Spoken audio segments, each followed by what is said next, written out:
नमस्कार मंडळी, मजेत आहात ना? मी नम्रता जाधव तुम्हा सर्वांचं मनापासून आपल्या आजच्या ब्लॉगमध्ये खूप खूप स्वागत करते। तर या ठिकाणी पराठा बनवला आहे। कशाचा आहे? तर वाटाण्याचा पराठा आहे। मस्त हिवाळा आहे, छान छान असे वाटाणे बाजारात आहेत। तर म्हटलं बनवूयात वाटाण्याची पराठ्याची रेसिपी। तर ही वाटाण्याची रेसिपी अतिशय भन्नाट बनते। आशा करते की ती तुम्हाला नक्की आवडेल। तर त्यासाठी आपल्याला सीजनल वाटाणे मस्त सोलून घेऊन आपल्याला ते उकडवून घ्यायचे आहेत। उकडवलेले वाटाणे घेतले आहे, जवळजवळ 1 वाटी इतके आहे।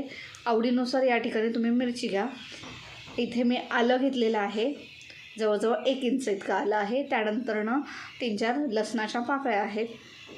आता आपण ह्याच्यामध्ये जिरं घालणार आहे, चिमूटभर जिरं घातलेलं आहे। त्यानंतरनं आपल्याला याला मीठ घालून छानपैकी वाटून घ्यायचं आहे। त्यानंतरनं आता एका कढईमध्ये मी तेल टाकून घेतलेलं आहे। त्याच्यामध्ये आता आपण थोडंसं लाईटली जिरं टाकणार आहे, अगदी चिमूटभरपेक्षाही कमी टाकणार आहे। तर तोपर्यंत जर तुम्ही आपल्या चॅनलवरती नवीन असाल तर या चॅनलवरती मी मराठीज रेसिपीज शेअर करत असते। तुम्हाला अशा घरगुती छान छान रेसिपीज बघायला आवडत असतील तर पटकन सर्वप्रथम आपल्या चॅनलला सबस्क्राईब करून आपल्या या चॅनलचे मेंबर बनायला विसरू नका। तर आता मी कढईमधल्या तेलामध्ये जिरं टाकून घेतलेलं आहे। छान ते जिरं कडकडलं की आपल्याला त्याच्यामध्ये पुढे जाऊन टाकायचं आहे कढीपत्त्याची पानं। या ठिकाणी थोडं आपण तेलाला तापून देत आहे। कढीपत्ता मात्र या ठिकाणी अख्खा पानं टाकायची नाही आहेत, तर पानांना मी बारीक बारीक तुकडे हातानेच करून घेतलेले आहेत। छानपैकी ते पण तळले गेले की आपण कांदा घातलेला आहे। याच्यामध्ये 1 मीडियम साईजचा कांदा यामध्ये वापरलेला आहे। तोही आपण छान गोल्डन कलरचा होईपर्यंत आपण तळून घेणार आहे। तळून घेण्यासाठी आपण याच्यामध्ये काय घालणार आहे? थोडंसं मीठ घालणार आहे। कांदा परतला जाईल इतकंच मीठ घातलेलं आहे या ठिकाणी।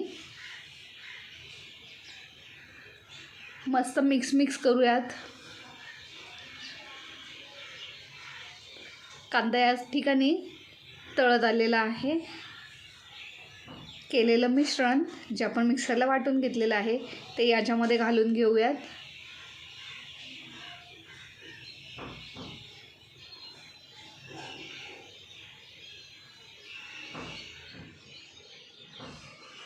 छानपैकी आता त्याला सुद्धा एकजीव करून घेणार आहेत आपण।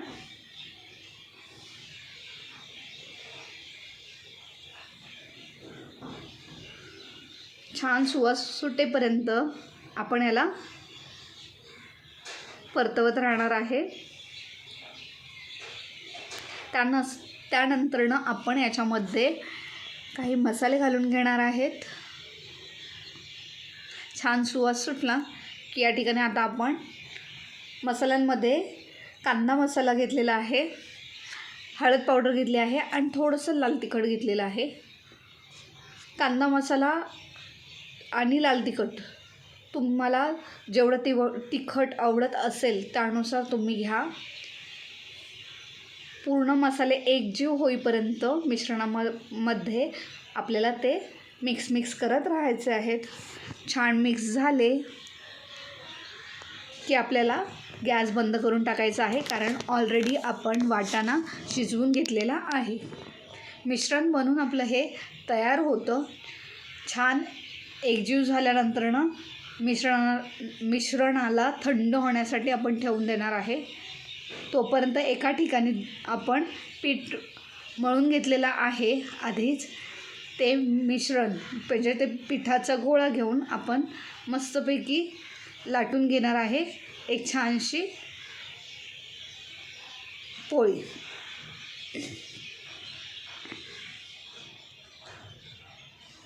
पराठा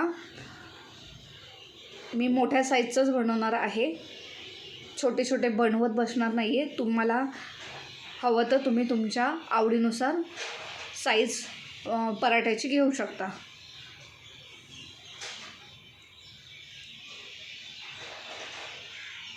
चला तर आता आपण हा हुंडा लाटून घेऊयात.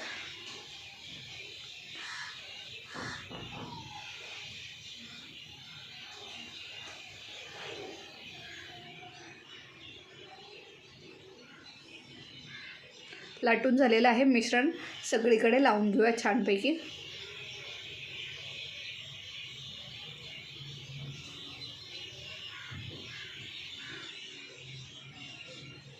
हा पराठा मी जो बनवला आहे तो छान स्पायसी झालेला आहे. अतिशय मस्त बनला होता आणि पुदिन्याच्या पानांबरोबर आणि मेयोनेजसोबत त्याची लज्जत काही औरच आहे. तुम्ही पण हे नक्की ट्राय करा. आशा करते की तुम्हाला आवडेल ते. चला तर आपण पराठ्याला कट करून घेतलेला आहे, तर फोल्ड मारून घेऊयात कशा प्रकारे तर तुम्ही पाहू शकता. छानपैकी असं सगळीकडनं फोल्ड करून घेतलेलं आहे. थोडंसं दाबून घ्यायचं आहे त्याला आणि पीठ टाकून आपण त्याला छानपैकी लाटून घेणार आहे. लाटल्यानंतर हा माझा असा काही बनवून तयार झालेला आहे. पटकन आपण त्याला शेकून घेऊयात तव्यावरती.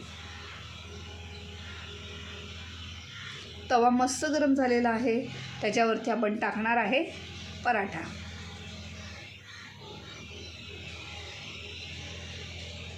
छान दोन्ही साईडनी आपण त्याला शेकून घेऊयात. या ठिकाणी तुम्हाला आवडीनुसार तेल तूप काहीही लावा.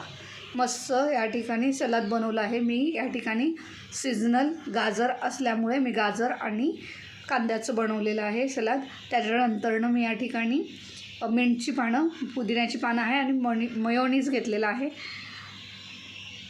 मस्त मेयोनीजमध्ये पराठा डिप करून घ्यायचा. पुदिन्याची पानं ठेवायची, त्याच्यावरती थोडंसं सलाद ठेवायचं आहे आणि ते तसंच आपण ट्राय करून पाहायचं आहे. अतिशय छान आहे. हे दिसायला जेवढं छान दिसत आहे त्यापेक्षा टेस्टी आहे खूप जास्त. तर आशा करते ही रेसिपी तुम्हाला आवडली असेल. तर अशाच रेसिपी पाहण्यासाठी जाण्याआधी सर्वप्रथम सबस्क्राईब करा, फॉलो करा आणि भेटूयात पुढच्या ब्लॉग.